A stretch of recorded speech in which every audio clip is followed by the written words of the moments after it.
We've made it to the golden age of shoegaze. Hi everyone, this is Snail with Stained Glass Stories, back again to explore the earliest dates of the shoegaze genre. In this video, we'll discuss 16 albums and EPs that we believe are amongst the first shoegaze records. After much discussion, we have defined the golden age of shoegaze as the 5 years from 1988 to 1993. However, we found that there were so many albums released in this period of time that we wanted to cover, so we're splitting the golden age of shoegaze chapter of this series into multiple parts. This part will discuss the first 2 years of this era, the shoegaze albums of 1988 and 1989.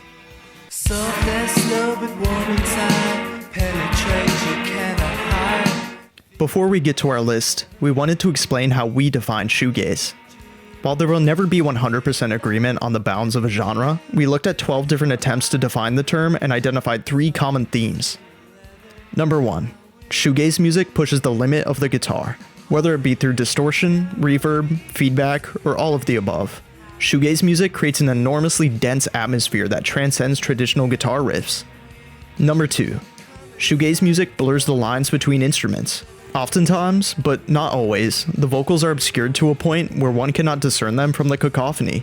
What is created is an impressionistic wall of sound, reminiscent of the Phil Spector effect that we discussed in the previous video. Number 3. Shoegaze music communicates emotion through this cascade of noise. This encourages introspection, creating surreal feelings of sentimentality, euphoria, and yes, melancholia.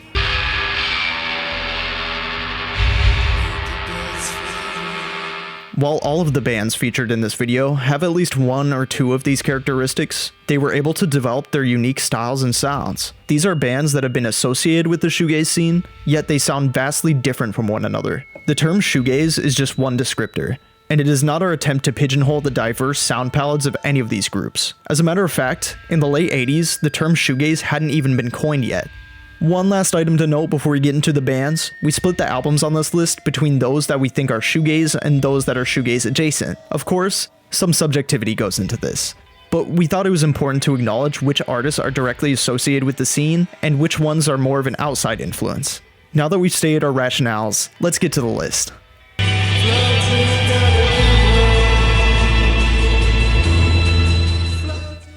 A.R. Kane, Up Home. A.R. Kane, while cherished amongst devoted shoegaze fans, unfortunately gets overlooked by the masses nowadays. We believe they deserve more recognition for their pioneering role in shaping the genre. Their EP, Up Home, released in 1988, consists of only 4 songs, but it takes you on a captivating journey. The first 2 songs, Baby Milk Snatcher and W.O.G.S, feature a dubby and reverb-heavy ambience, immersing the listener in a drugged-up sound.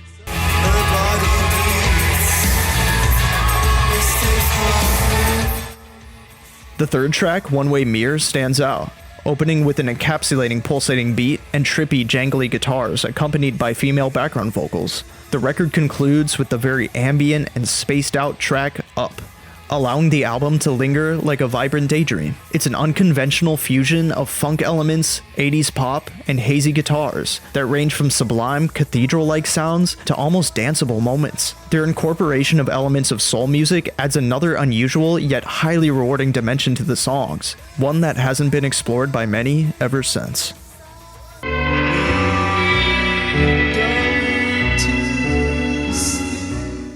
A.R. Kane, 69.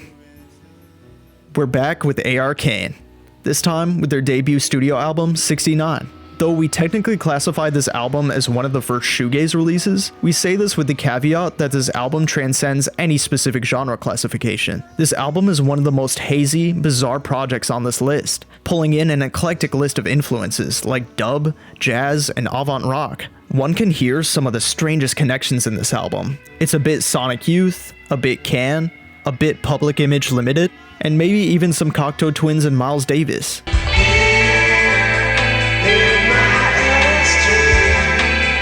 '69 is so remarkably strange, yet alluring and original.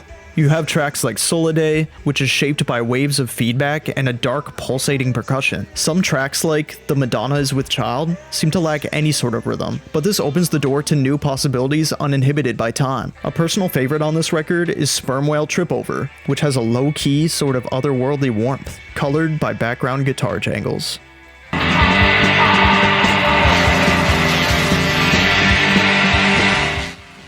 Loop, fade out. Fade Out is one of the trippiest, most spaced out albums we've ever heard. The opener, Black Sun, starts with a droning intro, a propelling bass line, and drawn out echoing vocals. It's a very guitar heavy record that feels somewhat like the Stooges and the Jesus and Mary Chain merged.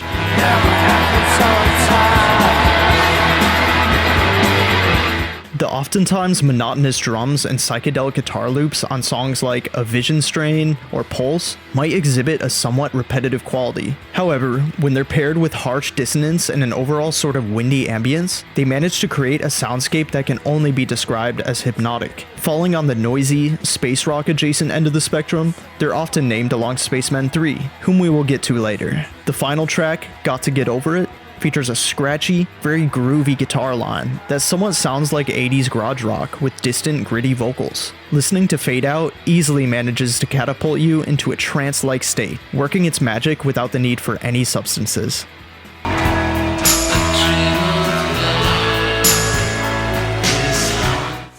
Ultra Vivid Scene, self-titled. In 1987, 20-year-old Kurt Rolski would form Ultra Vivid Scene, getting signed to the iconic 4AD Records the following year. A musical prodigy, he was the sole writer, performer, and producer of this record. In an interview with The Quietus, Rolski would cite the Jesus and Mary Chain as one of his major influences, as well as his time playing guitar in a band called Crash. The opening tracks on this album, She Screamed and Crash, sound very brisk and upbeat. There's an interesting juxtaposition throughout this album. While many of the songs follow a simple pop song structure, they're also complex in terms of their dense and heavily textured sound.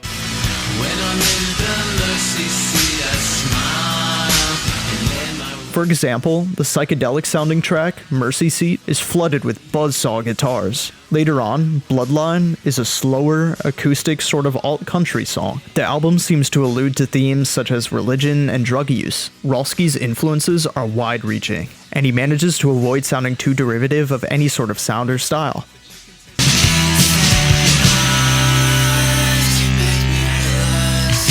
My Bloody Valentine, You Made Me Realize.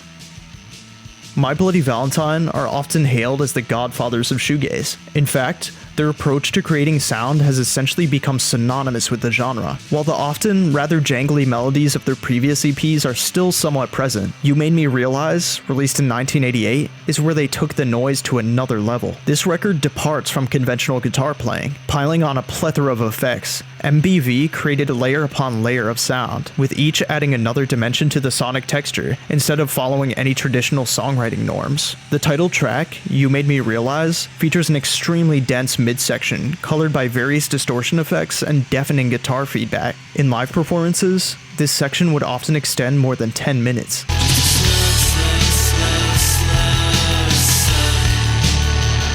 The vocal harmonies between Kevin Shields and Belinda Butcher evoke a sensual atmosphere, often laced with sexual tension. This becomes particularly evident in the second track, Slow, integrating a trippy reverse reverb guitar loop, a throbbing bass line, and lyrics that are quite explicit to say the least. Cigarette in Your Bed is comparably sparse, resembling a sultry lullaby, with Belinda's soft, almost whispering vocals being very present here. To this day, You Made Me Realize stands as a record ahead of its time that easily transcends any orthodox idea of music.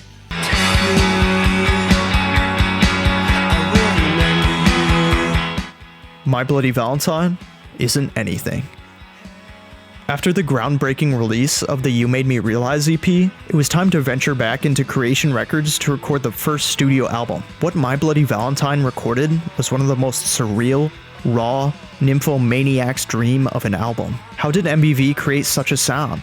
Maybe it was the insanity that comes from getting 2 hours of sleep a night. Or maybe it was the innovative guitar sound created by Shields, produced through unconventional means. Shields would loosen the tremolo arm of his guitars, grasping it as he would strum in unusual tunings, maximize the volume to blow the sound beyond its typical boundaries, creating something totally new in the process. Of course, this is a simplification of how MBV created its unique sound, as it is beyond the scope of this video to discuss every effect, technique, and piece of gear used.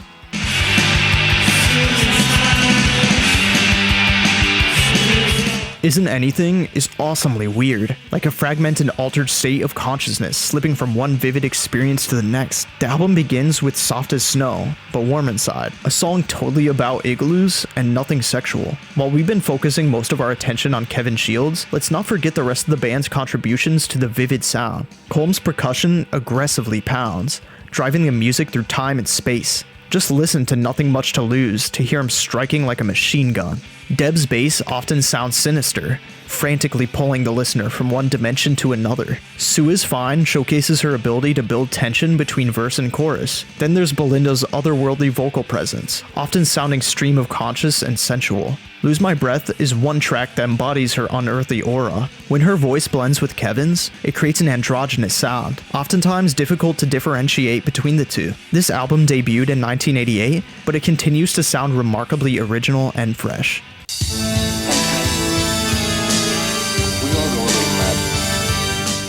Velvet and Velvet Dolls, self-titled. Velvet and Velvet Dolls are often referred to as the first Russian shoegaze band. Despite their limited discography, they have made a lasting impact on the underground music scene of Eastern Europe. Their self-titled EP, released in 1988, stands out as one of the most experimental records on this list. Characterized by cold, mechanical vocals and boomy bass lines, it perfectly captures the mood of late 80s Soviet post-punk, while adding a bit more edge to it. The album is scattered with all sorts of glitching sounds and bleeps, which, combined with the raw production quality, create a distinctly bleak and industrial atmosphere.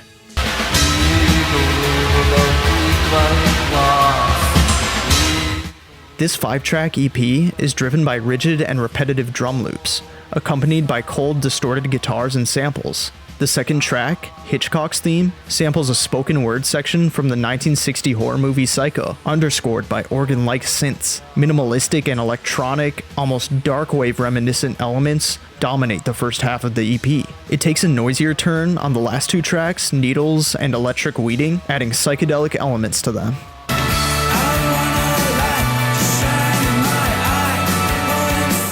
Kitchens of Distinction, Love Is Hell. When thinking of the group Kitchens of Distinction, the first thought that comes to mind is a love of glorious, dense, and passionate sound. While any group associated with the shoegaze scene presumably enjoys layered, noisy music, Kitchens of Distinction takes this a step further. Their debut album, Love Is Hell, is brimming with howling atmospheres of sound, gorgeous string flourishes, and, of course, hazy guitar textures. Then there's Patrick Fitzgerald's vocals, which rather than blending into the mix, passionately soar above it all.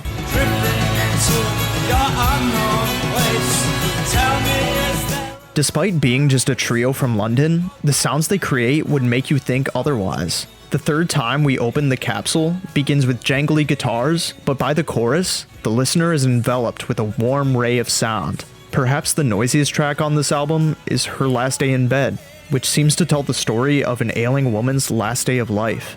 In the last minute or so, the violins build in tension, mimicking the feeling of passing through this life into the next existence. It's criminal that this album doesn't receive more recognition nowadays.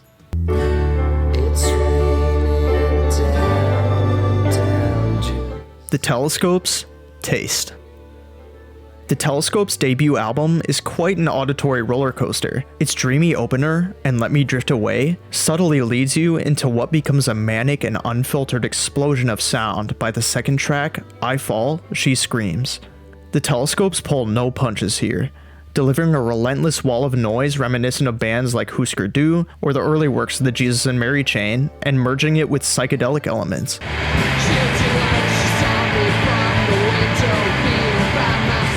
The controlled chaos that defines the record is a testament to their raw and fearless exploration of sound. This sort of noise is hard to find anywhere outside the territory of late 80s shoegaze and noise rock, an era that's way too often overshadowed by the genre's zenith in the early 90s. Listening to Taste is not a passive experience. The album challenges you to listen closely. However, once you dissect the layers of feedback-laden guitar riffs and, at times, almost shrieking vocals, it rewards you with an enigmatic experience that is one of a kind.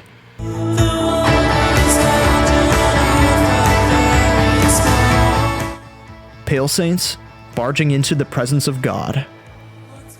It's great to be talking about Pale Saints again, a band near and dear to our hearts. For those of you unfamiliar with the group, Pale Saints were an English band formed in 1987. About 2 years later, they would release their debut EP, Barging into the Presence of God. Consisting of 3 tracks, Pale Saints makes the most of this 12-minute runtime.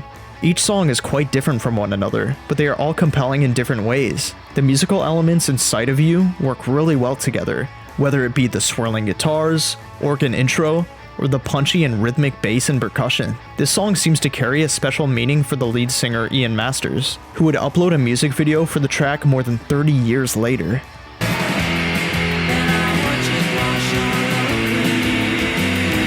She Rides the Waves splashes by in its brief 2 minutes. Again, this track is great in multiple ways. Masters' ethereal choir-like vocals pair well with the background feedback. This fuzzy noise is brilliantly controlled and manipulated, mimicking waves of water. Mother Might is the strangest and darkest of the bunch. Not to make a shameless My Bloody Valentine comparison, but it's a bit like the track No More Sorry, except stringy and acoustic.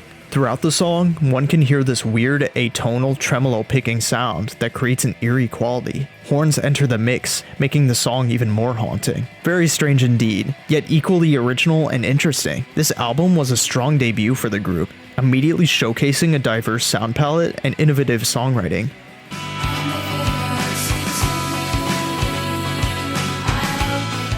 Lush, Scar. We were on the fence about whether to include Lush on this list. Though Miki Berenyi has voiced her distaste for the term shoegaze, we ultimately concluded that it would be more disrespectful not to include them. Scar is the group's debut mini-album, released in October 1989. The group pulled from a variety of influences, whether it be the ethereal beauty of the Cocteau Twins, the psychedelic sensibilities of the Byrds, or the dark post-punk sounds of Susie and the Banshees. Hey, all 3 of those bands appeared in our Origins of Shoegaze video. Anyway, Lush were inspired by all of these groups, creating their distinct sound in the process. Tracks on the album are credited to Miki Berenyi, Emma Anderson, or split between the two. Generally speaking, Emma's tracks have a dreamier, jangly sound, whereas Miki's tracks have a punkier edge.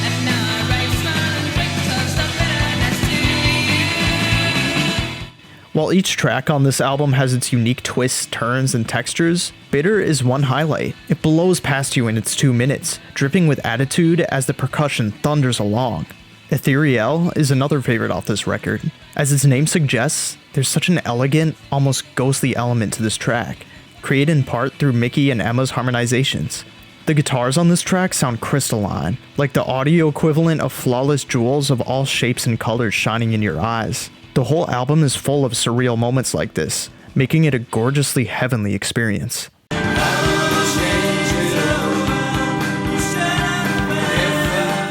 Breathless, Chasing Promises.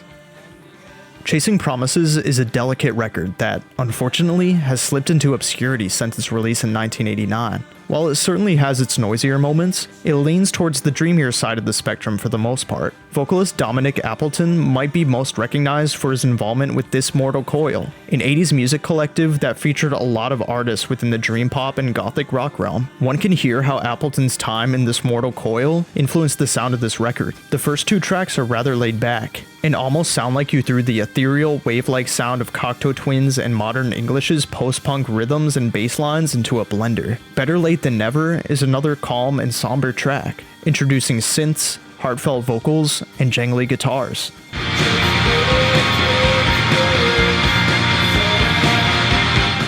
It does get a bit heavier though, as shown on songs like Heartburst with its mesmerizing noisy outro. Then there's Sometimes on Sunday, defined by a dancey drum beat and synths that are reminiscent of The Cure's Kiss Me, Kiss Me, Kiss Me. The album masters the art of mixing mellow vibes with some upbeat moments, all wrapped up in a touch of bittersweetness.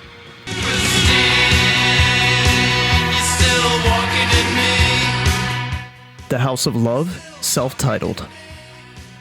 The House of Love's genre, much like many other records on this list, is quite challenging to categorize. However, they are widely revered as memes of the indie and alternative rock scene of the late 80s. The inspiration to form a band struck guitarist Guy Chadwick after he had attended a concert by the Jesus and Mary Chain, leading to their self-titled debut album in 1988. The opening track, Christine, remains one of their most known songs. It's the kind of tune that sticks in your head for ages. It has upbeat rhythms and catchy guitar melodies that are juxtaposed with sorrowful lyrics centered around the loss of a loved one.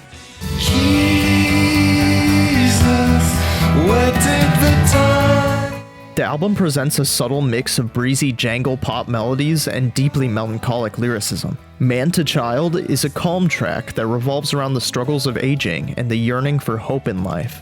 This is followed by Salome, presenting a punching drum beat and energetic, distorted guitars. It's worth checking out the demo tracks of the album that feature Andrea Huecamp on vocals, including a subdued and somber version of Christine, with a sweet touch of male and female harmonies. Unfortunately though, Andrea left the band before the album was released.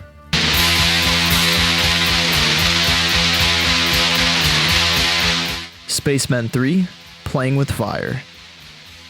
Spacemen 3 were one of the most remarkable groups to come out of the 80s UK underground scene. The group's evolving sound can be heard in their 4 studio albums, released between 1986 and 1991.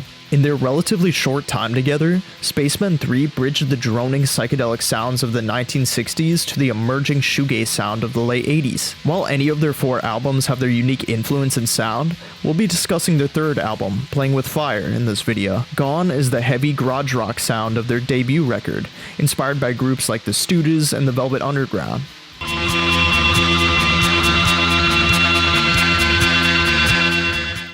Many songs on Playing with Fire start minimalistic, maybe initiating with a reverberated guitar riff or grooving bass rhythm. As these tracks progress, subtle changes can be heard that unfold into something hypnotic and captivating. For instance, every sound in How Does It Feel sounds carefully crafted and placed. What starts as a single-note guitar echo with a spoken word intro slowly slips into a psychedelic fantasy. The track Revolution has an aggressive, fuzzy sound, like multiple guitars repeating the same crunchy riff. In the 11-minute instrumental, Suicide, Spacemen 3 are pushing their sound to the extreme. This experimental track is colored by jamming guitars soaked in effects like tremolos and delays, creating a disorienting sound.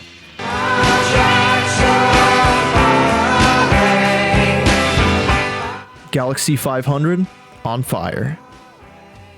On Fire is the type of album that captures the essence of gazing out the bus window while reminiscing about memories. While we believe it leans towards the slowcore side of things, it does often get tagged as shoegaze. Although it contains gently distorted guitars and rather airy vocals, its laid-back melancholic vibe makes it seem so connected to the genre. It feels like a very nostalgic and youthful experience. The opening track, Blue Thunder, sets a dreamy and mellow tone filled with longing, a mood that continues throughout the first few songs on the album.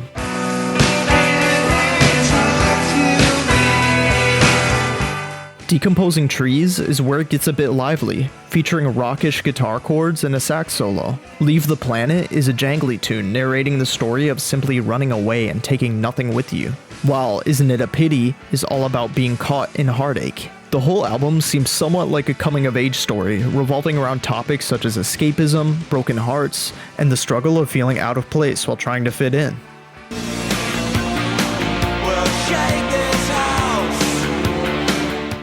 The Psychedelic Furs, Book of Days. Here's an inclusion on this list that may be a bit surprising.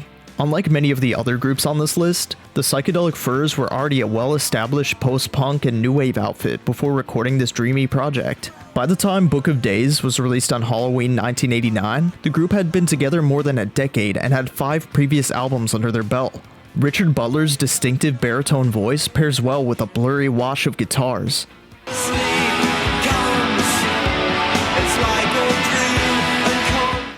Unlike their previous record, which was an overtly pop-rock effort, Book of Days sounds dark and moody. The titular track seems to tell the nihilistic story of a woman passing through a meaningless life in a downtrodden town. Meanwhile, the heavily layered guitars swirl and create a nightmarish sound. House is a highlight off the record, and while it sounds a bit brighter, the lyrics tell a different story. Narratively, the song depicts an individual who is fed up with their crumbling relationship and finally finds the courage to pack up and leave. The final track on the album is another favorite, and perhaps the most shoegaze sounding of the record. Called I Don't Mind, Butler sings about the lights of Halloween as the guitars roar.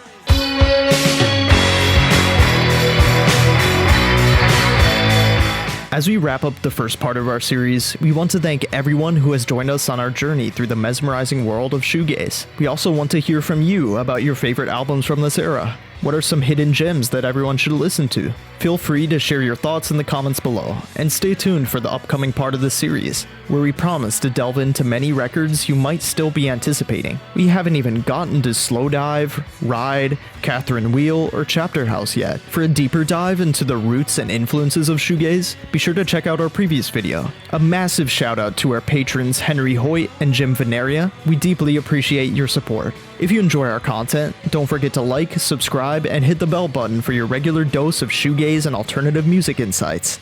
Stay dreamy, everyone.